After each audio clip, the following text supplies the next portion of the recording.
Miarahaba antsika rehetra izay manaraka an'ity fandarana Zarahay Mahasoa ity. Fandarana iarahana amin'ny AZ Radio Television. Ny manolotra ny fandarana dia Dr Jean-Luc Raveloarmisy, ary ny nanomana sy namolavola ny fandarana dia ny hetsika asa ho an'ny Madagasikara. Miarahaba antsika indray amin'ity herinandro vaovao ity.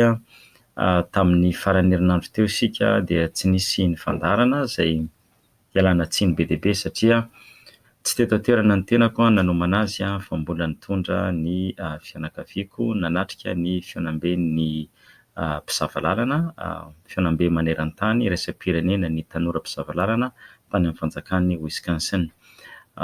Be dia be ny tanora ny vory-tany nahatratra hatramin'ny 7 alina sy 7 arivo sy 5 alina azafady 7 arivo sy 5 alina, ary napetsi-po tokoa ary nisy ny nofinofy hoe afaka 5 taona, isaky ny 5 taona moa zany ny fivorian'ny mpisavalalana io, dia irina mba hisy malagasy anatrika avy any Madagasikara.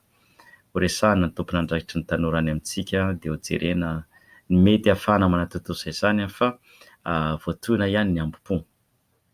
Tsy nahitana tanora malagasy avy any Madagasikara natrika an'ilay fiaonam-be. Ka tavela tany dia tsy afaka namolavola ny fandarantsika dia ialana tsiny be dia be. Ny faharoa dia hoezahantsika amin'ity herinandro ity zany ny resaka manokana ny vatsim-pianarana ho an'ireo tanora izay, ho an'ireo mpianatra izay haka lisansa, izany hoe efa manana baky izy dia hanomboka ny taona voalohany, na mbola tsy manana lisansa izy zany fa mety efa taona faharoa dia mieritreritra mbola andeha hianatra aty ivelany haka lisansa, na koa zany ireo zanantsika, ireo tanora namantsika izay vao haka baky amin'ity taona ity dia mieritreritra ihany koa mianatra aty ivelany. Ny fahatelo dia fomba fifandraisana amiko izany, ianareo izay mpiantsehatra ao amin'ny bokitare na Facebook izany izay vatsim-pianarana any ivelany dia nahatsikaritra fa niova ny anarako ilay izy, novana Jean-Luc Raveloarmisy. Antony tsotra be, tsy afaka mandray namana intsony aho satria efa feno 5 arivo ny mpikambana namana izany io, dia novako mihitsy ilay izy mba hahatonga ny olona tsy ho voafitaka hoe voaray satria tsy afaka mandray intsony. Fa ny azo atao zany dia tadiavo ao amin'ilay groupe Facebook, dia ilay anaran'ilay groupe dia antsoina hoe Zarahay Mahasoa. Zarahay Mahasoa dia anao zany mangataka ho namana satria tsy misy fetrany ny isan'ny olona ao, dia ao zany no mangataka ho namana dia ao isika zany no mifandray. Ny fahaefatra dia hoezahantsika foana zany ny mametraka azafady, ny mametraka ao anatin'ilay tarehim-boky io zany fandarana rehetra izay vita, dia ao ianareo no mijery azy manaraka azy. Hatramin'izao moa zany isika mbola tsy nanana fotoana mihitsy ahako hanao azy ho vidéo, fa izay aloha ny tanjona efa andresana teto, tsy izay ny tanjona tokony atao tamin'ny herinandro izy io fa tsy tafavoakako, fa dia izay ny tanjontsika mba ho vidéo mba ahafahanareo mahita hoe iza moa zany olo izany ho an'izay tsy mahalala. Ny fahadimy farany dia izao, ny fanontaniana zany dia be dia be, dia zahana foana ny mamaly azy, ary izay zany no ataoko androany isaky ny fandarana rehetra izay atao dia hisy famaliana fanontaniana hatrany. Betsaka ny manontany aty ny momba ny hoe vatsim-pianarana ho an'ireo izay haka lisansa, dia izay zany no ezahantsika valiana mandritra nyity herinandro ity fandarana feno momba ny resaka lisansa fotsiny no ataontsika amin'ity herinandro ity. Ianareo izay haka maîtrise na doctorat, hisy ihany fanazavana kely ataoko isaky ny fandarana, fa ny tena ibahana ny fandarantsika dia ho an'ireo izay hanao any lisansa, fa any amin'ny farany ihany zany isika isaky ny fandarana zany no miresaka maîtrise sy doctorat, isaky ny fandarana any amin'ny farany, zany hoe 10 minitra na 7 minitra farany no iresahantsika an'izay. Ny fomba fandraisana amiko moa dia araka ilay lazaiko teo dia ilay Facebook, groupe zany no ampiasaina Zarahay Mahasoa, izay no tadiavinao dia miditra ao ianao dia afaka mametraka hafatra ho ahy. Misy aminareo mandefa email amin'ny compte Gmail, dia voaray dia ezahanao valiana hatrany araka ny lazaiko, fa alohan'ny hametrahanareo fanontaniana dia jereo aloha ny fandarana teo aloha sao dia mba voavaly tany alohan'ilay izy. Farany fahaenina fiangaviana. Iangaviako zany isika izay manaraka an'ity fandarana ity mba mandefa ilay antsontsika hoe domberina. Ny atao hoe domberina zany dia hoe rehefa maheno ianareo dia tsara ianareo mba mandefa izay tsapanareo na sosokevitra io na fanakianana io, fa raisitsika daholo ireny satria ny tanjontsika dia ny hanao fandarana tsara mahasoa ny rehetrarehetra. Ity fandarana ity dia fiaraha-miasa fanaovana amin'ny AZ radio televizion izay sorako an'izy ireo hatrany, ka tiana zany ny hanatsarana azy mandrakariva ho fanasoavana ny rehetrarehetra. Ka mba hiangaviako re tompoko, mandefa ianareo domberina mba milaza hoe ohatr'izao ny tsapanay na zao ny sosokevitray na mahafinaritra le ohatran'izao fa ilainay manomana ny fandarana izany rehetra izany. Eny ary fa dia hanomboka avy hatrany isika ny amin'ny fandarana an'io mitondra ny lohateny hoe vatsim-pianarana ho an'ireo izay haka lisansa. Ny mizara roa zany ny fandarantsika androany. Ny voalohany iresahana aloha le fototra toy ny mahazatra, dia ny faharoa hisy lisitra na anjery manontolo omeko anareo dia reny lisitra anjery manontolo ireny tsy ho voatonoko eto zany ny adresin'ny tranokala fa jerenareo ao amin'ilay tarehim-boky zany le izy. Dia hiezaka ahako hatramin'izay moa ny teny hoe alefa avy hatrany apetaka eo amin'ny-drindrina ny androtriny hiezaka ahako. Ty fandarana ataontsika ty zany zao dia amin'ny sivy sasany alina alatsinainy ety Etazonia zao no manao azy, dia kasaiko zany raha pitso atoandro raha pitso maraina zany hoe ataondro any amintsika rehefa mifoha ahako no mametraka ny fanazavana an-tsoratra ho an'ireo izay tsy naheno na koa ho firaketana ao antsika. Ho ezahana le izy tena ezahana fa izy ity moa fifanampiana no fanaovantsika eto dia araka ny fotoana izay misy no hanatanterantsika azy. Ny tapany voalohany zany amin'ny fandarana androany dia fampatsiahivana fotsiny dingana fitadiavana vatsim-pianarana. Ny voalohany zany satria tsika zany miresaka ho an'ireo izay haka lisansa dia mila manana ny diplôma farany ambany ilaina zany ianao vao mahazo mangataka. Izay farany amban'izay dia baccalauréat zany izay amintsika, na koa efa nanomboka lisansa ianao fa mbola tsy manana dia mety, na koa efa nahazo lisansa ianao zany fa te haka lisansa fandroany dia mety ihany koa zay. Zay zany ny voalohany. Faharoa indray dia mila fantatrao ny asa tianao atao. Ny asa izay tiana atao zany mila fantarina. Inona zany le asa? Dia jereo ny fandarana natao fandarana fahadimy natao tamin'ny faha-efatra ambin'ny volana aogositra manazava an'izay. Dia miankina amin'izay karazana asa atao izay zany ny safidy ny lalam-piofanana tokony atao mba hahatonga anao zany hahatonga antsika hita fahombiazana. Faha-efatra, rehefa fantatrao zany karazana asa tianao atao dia miresaha amin'ireo olona izay nanao an'izany asa izany na olona manao an'izany asa izany, maka hevitra aminy, miresaha aminy hoe ohatra ny ahoana moa ny zavatra ianarana amin'izany, inona moa ny atao amin'izany asa izany. Ohatra zao ianareo raha misy liana miresaka fitantanana orinasa dia afaka mifandray amiko ianareo satria izay zany ny fianarana nataoko taminaka maîtrise. Raha misy indray liana misy ihany koa liana amin'ny resaka siansa politika na ny haitantana ka mirona indrindra amin'ny fampandrosoana, na koa rafitra politika mampandroso, na fampitahana ny rafitra politika maneran-tany, na resaka diplomasia, na resaka fandraisana raisam-pirenena. Dia izay ny doktorako dia afaka mandefa hafatra ianareo manontany inona moa ny anarana amin'izany, inona ny karazana asa atao amin'izany. Miresaha amin'ny olona izay nanao an'ilay asa, ahitanao zany hevitra maro, ahitana tsara ny làlan-kirisorana. Ny faha-efatra, midira ihany koa amina vondrona na fikambanan'olona izay manao an'izany asa izany. Ho antsika izay miantsehatra amin'ny tarehim-boky ohatra na le boky tarehy Facebook dia jereo zany ny fikambanan'ny olona izay manao an'ilay asa tianao atao dia miantsehatra ao ianao hanovozana hevitra. Ny fahadimy, mamaky boky, mamaky lahatsoratra, mitrandraha hoe inona moa ny ataon'ny olona amin'io le lalam-piofanana izay kasainao tianao arahana io mifanaraka amin'izany asa izany. Ny fahaenina zany, rehefa fantatrao tsara le asa dia fantaro amin'izay ary ny lalam-piofanana mifanaraka amin'ilay izy. Io moa zany any amin'ny fandarana faha-efatra sy fahadimy efa nataontsika, jereo ao amin'ilay Facebook page efa misy tari-dalina momba an'izay misy roy napetrako any hanovozana ireo hevitra. Ery ambany amin'ny soramandry ery ambany ery ny adresin'ilay roy ahafantaranareo ny lalam-piofanana rehetra izay misy. Fa fantatrao ny lalam-piofanana zany dia jereo tsara amin'ny lalam-piofanana io ihany koa fa mety mbola misy zanaka lalam-piofanana ao, ohatra resahako anareo teo le siansa politika na le haitantana. Siansa politika diplôma iray fotsiny, fa ao anatin'ny siansa politika dia misy resaka fampandrosoana, misy resaka diplomasia, misy resaka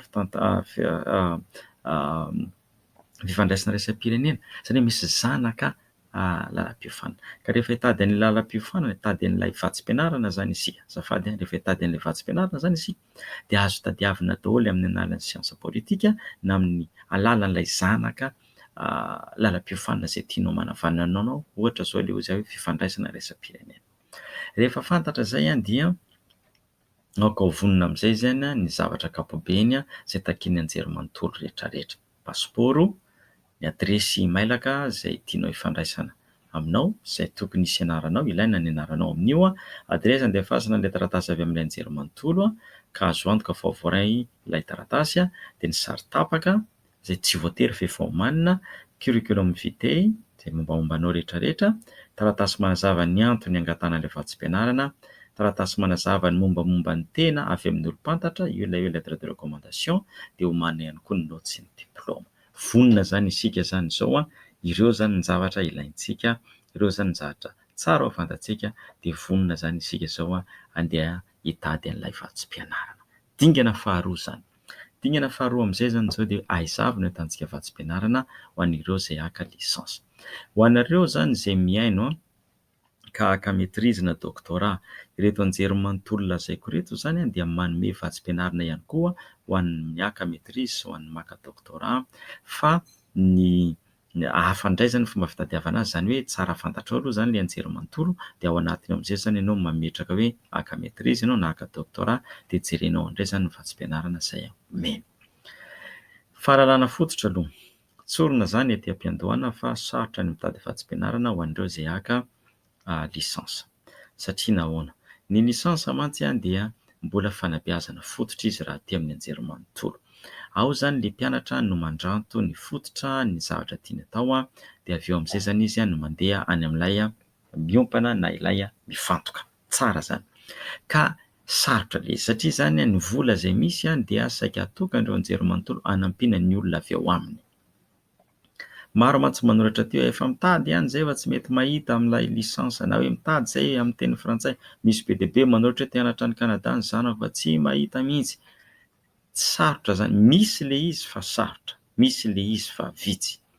Tsy andeha hampanantena zavatra anareo eto aho fa tiako ny anahy ny resaka mazava tsara. Misy fa vitsy. Zany akory tsy midika hoe tsy hahita mihitsy, afaka ny mahita ianao. Ho azo dia nandeha taty tsy mba nahazo vatsim-pianarana, fa rehefa tonga taty amin'izay no nitady dia nahazo teo amin'ny fakana ny lisansa, satria voatery naka lisansa fanondrony, satria tsy neken'izy ireo ny diplôma azoko avy teny Ankatso. Ka misy fa sarotra, zany hoe mila faharetana, mila fitozoana. Zay zany no voalohany. Faharoa, izao zany raha te hianatra hiditra ianao zany amin'ny taom-pianarana manaraka, izao zany ny fotoana no mbola hitadiavana azy. Mbola misy ihany koa ireo anjerimanontolo mandray fangatahana amin'ny volana janoary, miditra amin'ny volana janoary, mbola ampy tsara ny 3 volana hanaovanao fangatahana raha manomboka izao ianao. Ka tsara zany fantatrareo ny fangatahana izay ampidirina izao zany dia matetika efa any amin'ny volana aogositra amin'ny taona ho avy vao miditra mianatra, na misy any anjerimanontolo vitsivitsy izay mandray mpianatra amin'ny volana janoary izao na amin'ny volana avrila. Fahatelo, ho antsika rehetra izay te hianatra any Frantsa, dia ao amin'ilay hoe campus France ianareo no miditra. Campus France ianareo no miditra tranokaran'ny vatsim-pianarana, bourse fidirana fianarana any Frantsa, dia misy roa eo momba ny vatsim-pianarana ho an'ny mpianatra vahiny. Ao amin'ny campus France ianareo no miditra, ao zany misy ny Tsipriany ho an'izay te hianatra any Frantsa. Fa faverimberiko matetika ety ny firenena amin'ny teny frantsay dia vitsy, ary tsy kolontsaina loatra ho azy ireo ny mizara vatsim-pianarana mba hizarana fahalalana. Hafa be ny kolontsainy noho ny kolontsain'ny firenena mampiasa ny teny anglisy. Ka ho anareo zany izay te hianatra any la Frantsa dia vitsy ny vatsim-pianarana ho anareo, zany akory tsy midika hoe tsy hahita nareo fa mila mazoto, mila tsy kivy fa dia mitady hatrany. Reto ary zany misy lisitra na anjerimanontolo maromaro izay omeko anareo ahafahanareo mijery zany vatsim-pianarana ho an'izay hianatra haka lisansa. Ny voalohany zany asesiko araky ny vola izay omeny na ny ankamaroan'ny vatsim-pianarana ho aminy zany ilay izy. Izy ity zany tsy voatery hoe andray amin'ity raha ohatra aloha nareo mieritreritra hoe hiditra hianatra amin'ity taom-pianarana ity dia efa tara, satria izao ny sekoly efa miditra amin'ny faran'ity volana aogositra ity na amin'ny fiandohan'ny volana septambra. Fa misy amin'izy ireto mandray amin'ny volana janoary na volana marsa zany na tsy maintsy miandry ianareo zany amin'ny volana aogositra, satria koa ilay faharetan'ilay fangatahana mihitsy zany no elabe no ilay taratasy mila alefa any amin'izy ireo. Hanomboka ary isika, ny anjerimanontolo voalohany zany dia aty États-Unis ao amin'ilay antsoina hoe University of Oregon. University of Oregon. University of Oregon. Hitanareo ao zay roy momba an'io ao amin'ilay Facebook sy ilay tahiry antsoratra izay ho apetraka izany. Dia ny anaran'ilay vatsim-pianarana dia hoe ICSP, ICSP, ICSP, ICSP, International Student and Scholar Services no manolotra azy. Io vatsim-pianarana io zany dia vatsim-pianarana mety hahafeno ny fandaniana rehetra izay ataonao ao amin'ilay anjerimanontolo. Ny mahazo mangataka an'ilay izy zany dia olona izay mampiseho fa tsy manana ny enti-manana izy, tsy ampy izany vola anefa ny saram-pianarany, mampiseho ihany vonona ihany koa izy fa handray anjara amin'ny hetsika rehetra momba ny kolontsaina. Mila ihany koa izy maneho fa mpianatra nahomby izy tamin'ny nakany baccalauréat na koa amin'izy efa mianatra zao, izay mahomby izay farafahakeliny zany manana naoty 520 amin'ny 20. Ny feim-potoana farany ahafahanao mametraka fangatahana dia ny voalohan'ny volana febroary amin'ny taona ho avy, voalohan'ny volana febroary amin'ny taona ho avy. Izany hoe raha miditra ianao zany amin'ny tranokaly io dia mahita ianareo ao voalohan'ny volana febroary tamin'ity taona ity. Fa isan-taona io misy foana io fa io voalohan'ny volana febroary io zany ny azon'ny daty farany fametrahana fangatahana. Ny zavatra songadina, zavatra tena takiany dia zavatra vitsivitsy tena songadina eo raha ohatra zany ianao manam-pikasana hangataka an'io vatsim-pianarana io. Voalohany indrindra aloha zany ianao dia tsy maintsy mangataka hianatra ao, izany hoe tsy maintsy efa voaray mianatra ao aloha ianao, tsy hoe mianatra any ianao fa nalefanao ilay fangatahana dia voaray hianatra ao ianao. Rehefa voaray hianatra ao amin'izay zany ianao, izay ianao vao mahazo mangataka vatsim-pianarana ilay nilazaiko teo ICSP, na izy amin'ny teny anglisy dia ICSP. Io zany ny antsoina azy dia hoe International Cultural Service Program. International Cultural Service Program, ICSP. Mila voaray ao zany ianao aloha. Izany hoe ny torohevitra omeko, raha maniry zany ianao ny hianatra ao dia zao zany ianao no avy dia manao fangatahana. Hianatra ao zany voaray hianatra anao dia amin'iny fangatahanao iny zany misy ny fangatahana vatsim-pianarana. Marihako fa misy lalam-piofanana mihoatra ny 300 ao anatin'io tolo-tio anjerimanontolo mihoatra ny 300. Fa anjaranao zany no mijery hoe inona zany ny lalam-piofanana mety aminao. Izay zany ny anankiray University of Oregon aty États-Unis zany io. Faharoa, mbola États-Unis ihany misy indray ilay antsoina hoe Clark University. Clark University dia any amin'ny fanjakany Massachusetts izy io. Efa niraisantsika teto tamin'ny fandarana 13 sy 14 fa mbola averiko ihany. Ny azy kosa ny mahafinaritra aminy dia be dia be ny vatsim-pianarana omeny ho an'ny mpianatra vahiny, izany hoe le vola zany. Dia ao amin'io zany misy karazany isa 2, 3, 4, 5. Misy an'ilay Richard Trainer Scholarship, misy an'ilay Robert Goddard Scholarship, misy Jonas Clark Scholarship, misy koa ilay antsoina Global Scholars Program Scholarship and Presidential LEAP LEEP Scholarships. Ireo zany samy manana ny daty fametrahany fangatahana, fa izy rehetra zany dia farafahatarany zany ianao mametraka ny fangatahana io fa 15 ny volana oktobra amin'ity taona ity raha te hiditra hianatra amin'ny taona ho avy ianao. Ny ataonao zany mijery an'ilay miditra amin'ilay tranokala an'ilay hoe University Clark University, azafady Clark University, ho azonareo ny roy momba an'io dia idiranareo tsiraidray ilay karazana vatsim-pianarana, hitanareo hoe iza amin'ireo zany no tianao angatahana fa afaka mifameno zany ireo karazana vatsim-pianarana enina izay nolazaiko anareo ireo, ary araka ny fanazavana omena izy ireo dia mahatratra any amin'ny 90% ny mpianatra ao zany no mahazo vatsim-pianarana aminy. Dia aiza kosa ve dia tsy mba hisy malagasy amin'izany. Ny atao zany dia vakiana tsara ny toromarika.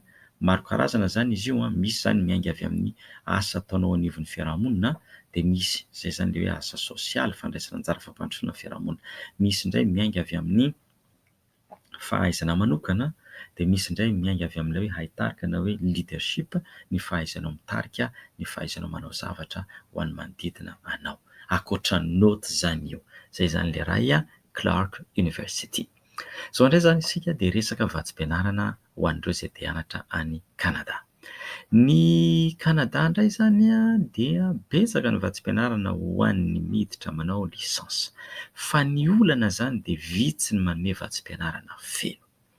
Aferiko betsaka ny vatsim-pianarana ho an'ny manao lisansa ho an'izay te hianatra any Kanada, fa vitsy ny manome vatsim-pianarana feno. Ianao zany raha te hianatra any Kanada dia aoka zany ho vonona handray anjara hanefa am-paosy. Hanefa am-paosy satria vitsy ny manome vola feno ho an'ny mpianatra hanao lisansa. Any amin'ny manao maîtrise sy doctorat no be dia be. Maîtrise sy doctorat no be dia be. Reto anjerimanontolo omeko reto zany zao dia manome vatsim-pianarana na ho an'ny lisansa, na ho an'ny maîtrise, na ho an'ny doctorat. Fa vitsy zany ny manome vola feno, zany hoe vatsim-pianarana feno iantohana ny rehetrarehetra, iantohan'ny rehetra zany fianaranao rehetra, vitsy manome an'izay feno, fa tsy maintsy misy alohanao. Ohatra, atsasaky ny vatsim-pianarana ihany no omeny anao. Ohatra, alohan'ny vatsim-pianarana fa ianao ihany miantoka ny trano ipetrahana.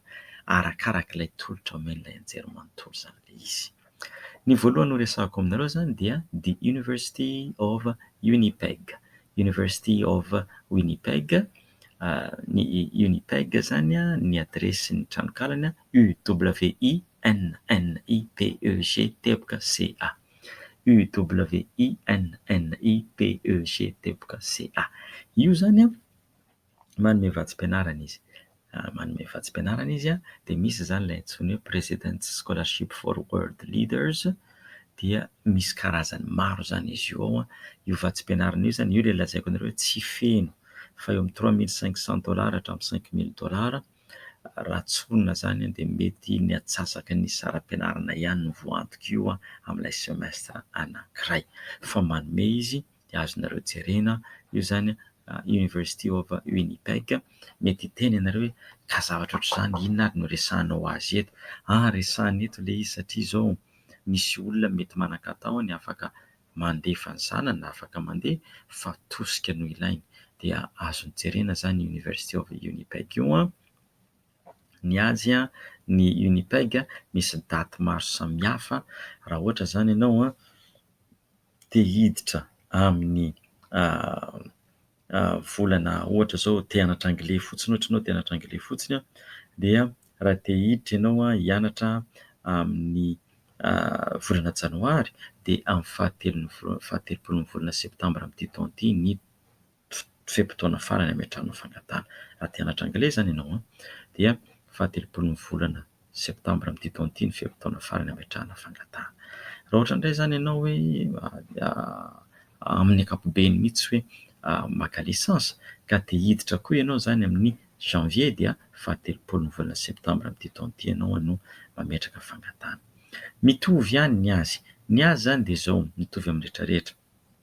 Miditra amin'ny tranokala ianao misy soratra anarany ianao, mangataka ho voaray ao aloha ianao dia rehefa voaray ao amin'izay ianao vao mahazo mangataka ilay vatsim-pianarana izay tianao arak'izay zavatra ilainao zany, izay tianao araka ny zavatra tianao angatahana. Izay zany ny anankiray, University of Winnipeg. Ny anjerimanontolo anankiray indray izay any Kanada ihany dia misy an'ilay antsoina hoe Humber International Entrance Scholarship. Izany hoe omeny ilay anjerimanontolo antsoina hoe Humber University, Humber College. Dia ny adresin'io zany zao dia HUMBER.ca, HUMBER.ca. Io alefako aminareo koa ny roiny io, hitanareo izy amin'ny tahirikevitra izay omena anareo zany, tsy voatery nareo mandray note be amin'ilay izy. Ny azy koa zany tsy feno, fa ny mampiavaka azy amin'ilay teo mba bebe zany ny vola omeny. Dia avy eo arakaraka ny notinao ihany koa zany ny hanomezan'ny vatsim-pianarana anao. Reo ny tsy feno le izy fanampiana amin'ny andoavana écolage, andoavana saram-pianarana zany io ataon'io, tsy feno zany io. Humber College dia manomboka amin'ny naoty zany any amin'ny naoty eo amin'ny 1320 no miakatra dia afaka mangataka vatsim-pianarana aminy, fa zay lazaiko zay tsy feno ny vatsim-pianarana omeny. Humber College any Canada. Eo zany mantsy zao no manahirana hoe raha tsy feno ary le vatsim-pianarana omeny dia ahoana zany, andeha ve za sa tsy andeha? Eo mantsy nahatonga ny teny raha ohatra zany ianao mahita hoe mety misy ihany ny azonao atao, mety misy ihany ny azonao atao, manaka-tao zany ianareo dia mandana dia any ianareo no mitady. Fa zao za aloha zany aloha dia mitandrina tsara amin'ny teny an'ity fa sao dia sanatria idiran-doza eto amintsika miaino fa amin'ny ankapobeny amin'ny ankapobeny. Raha olona tia karokaroka izy, mahafeno fepetra rehetra izy, mahazo vatsim-pianarana izy na ampahany aza, fa tonga any izy dia mikaroka, tsy mipetra-potsiny miandry tolorana fotsiny fa tena mandondoam-baravarana sy mikaroka manaraka ny torohevitra rehetra izay nomena reny, dia afaka miteny aho hoe ahazo vatsim-pianarana ianao rehefa tonga. Mitandrina tsara nefa miteny an'izay satria tsy zany manome azy.